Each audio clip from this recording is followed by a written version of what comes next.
Dear GCs, welcome to Politics. எல்லையை காக்குறது ஒருத்தவங்க, நாட்டை வாழ வைக்கிறது இன்னொருத்தவங்க. ஒரு நிமிஷம் யோசிச்சு பாருங்க. பார்டர்ல நின்று இனிமே எதிர்த்து போராடுற ராணுவ வீரனுக்கும் வயல்ல நின்று பசிங்கிற எதிரிய எதிர்த்து போராடுற விவசாயிகளுக்கும் என்ன வித்தியாசம்? ஒருத்தர் இல்லைன்னா நாடு பாதுகாப்பா இருக்காது, இன்னொருத்தவங்க இல்லைன்னா நாட்டுல உயிரே இருக்காது. ஒரு கூட்டம் தன்னோட குடும்பத்தை விட்டு தூக்கத்தை தியாகம் பண்ணி ரத்தம் சிந்தி பார்டர்ல நம்மள பாதுகாக்கிறாங்க.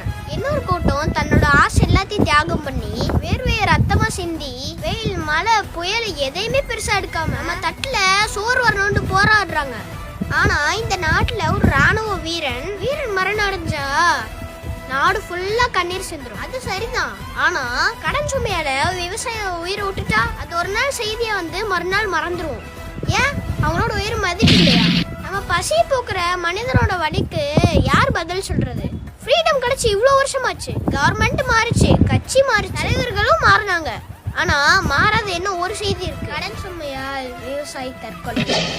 இந்த செய்தி இன்னும் எத்தனை தலைமுறை கேட்கணும்? எத்தனையோ 1000 கோடி திட்டங்கள் போட முடிகிற அரசியலுக்கு இந்த நாட்டுக்கு உணவு கொடுக்கிற மனிதனோட கடன் சுமையை குறைக்க முடியாதா? இது அரசியல் கோரிக்கை இல்லை, இது மனிதநேய கோரிக்கை. விவசாயி பிச்சை கேட்கல, அவங்களோட உழைப்புக்கான மரியாதையை தான் கேட்கறாங்க. தமிழ்நாட்டோட மரபு வந்தாரே வாழ வைப்போம், நாட்டை காக்குற வீரனை மதிப்போம், நம்மளுக்கு உணவு கொடுக்கிற விவசாயிகளே மதிப்போம். ஏன்னா எல்லையை காக்குறவன் நாட்டின் காவலன், வயலை காக்குறவன் நாட்டின் உயிர்.